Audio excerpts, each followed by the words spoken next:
¿Cuánto tarda en desarrollarse un cáncer y qué debe suceder para que una célula se haga maligna y que crezca al menos 1 centímetro? Bien, esto depende mucho de la estirpe del tumor y el tamaño inicial, pero en promedio, de acuerdo a todos los investigadores que han hecho diversas publicaciones, especialmente en Nature, más o menos el promedio es de 2.2 años para que apenas alcance 1 centímetro.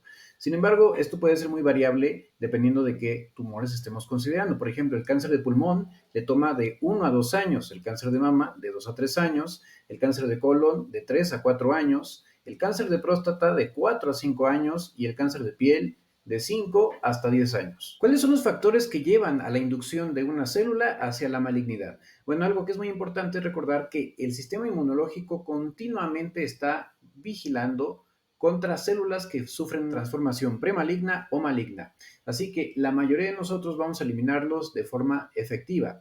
Ahora, cuando se conjuntan diversos factores, entonces es cuando vienen los problemas. Hablando de eso, los factores genéticos son muy importantes, tanto los heredados, por ejemplo, mutaciones en la proteína P53 o el BRCA1 y BRCA2, que están especialmente relacionados con cánceres de mama, ovario y próstata, así como modificaciones genéticas inducidas por factores ambientales.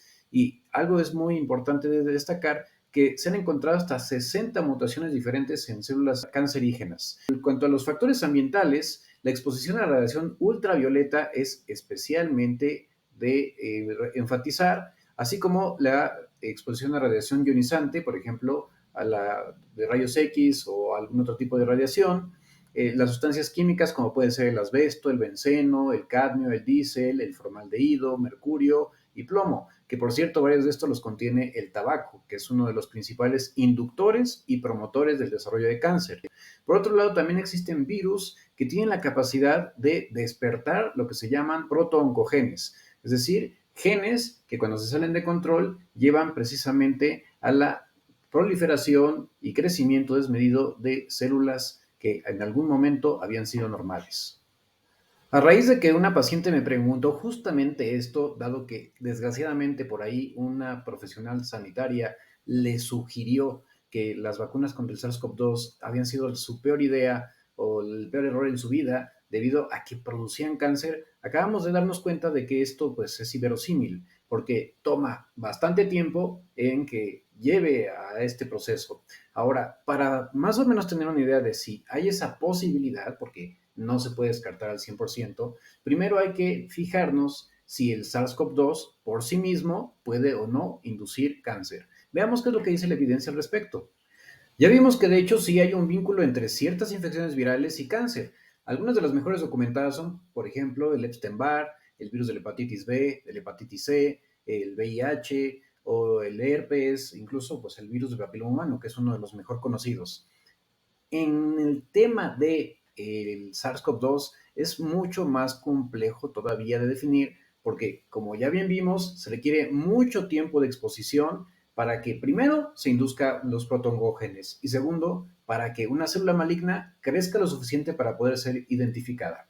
Pero, ¿qué es lo que dice la ciencia respecto a lo que en este momento es plausible que puede suceder por SARS-CoV-2? Pues ya se ha desarrollado investigación a este respecto y la mayoría, eso sí, se ha hecho en modelos in vitro, cosa que no es igual a lo que sucede en vivo. Sabemos que puede ser sumamente variable, diferente y, como ya vimos, también hay muchos factores, incluyendo el estado inmunológico de la persona. Hablando de eso, en la última revisión, que es todavía ya, de hecho, de este año, se ha visto que hay posibilidad de inducción. Entre la más débil está, de hecho, la proteína S, que es la proteína de anclaje, y esta, por ejemplo, se ha visto que puede activar al virus del herpes humano tipo 8. O sea, una persona que no tiene dicho virus no tiene nada de qué preocuparse y este virus en la inmensa mayoría de nosotros no va a generar ninguna complicación. Los únicos que deben tener aquí, digamos, problema o preocupación son aquellos pacientes que tienen VIH-Sida en una fase C o que no están bien controlados.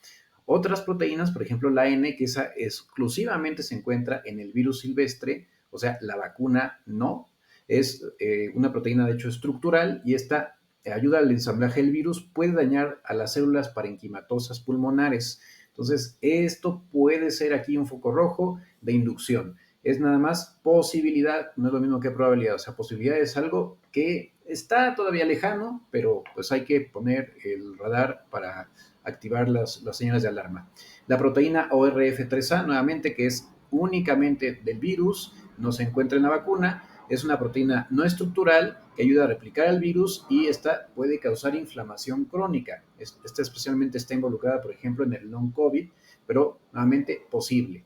La proteína ORF7A es otra proteína no estructural, la cual se ha asociado a daño del ADN. Esta es exclusivamente del virus, nuevamente no se encuentra, no se produce en la vacuna.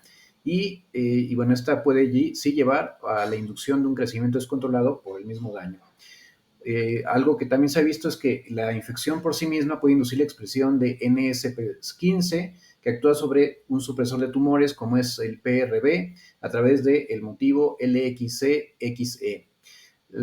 Por otro lado, también esta misma PRB puede interactuar con el gen supresor P53, que es degradado por el mismo SARS-CoV-2, que a su vez a través de su proteína NSP3 puede llevar a una estabilización de una ligasa de ubiquitina 3, lo cual, pues eso, degrada esta proteína, que sabemos es muy importante la vigilancia inmunológica contra los tumores. Esto es con el virus. Y como vimos, únicamente la proteína S, que tiene una muy débil asociación y que no tiene por qué preocupar a nadie más que a las personas que dije, pues es en donde hay esa posibilidad. De ahí en fuera, vamos a ver ahora qué hay respecto a riesgo de vacunas en general y la vacuna por SARS-CoV-2 y cáncer. Bien, a la fecha hay dos estudios especialmente relevantes que han sugerido la posibilidad de desarrollar cáncer con algunas vacunas. En el 2013, Nature publicó un estudio donde informaba un incremento de 2.6 veces de riesgo de desarrollar linfoma no Hodgkin en mujeres vacunadas con la antigua vacuna contra el VPH.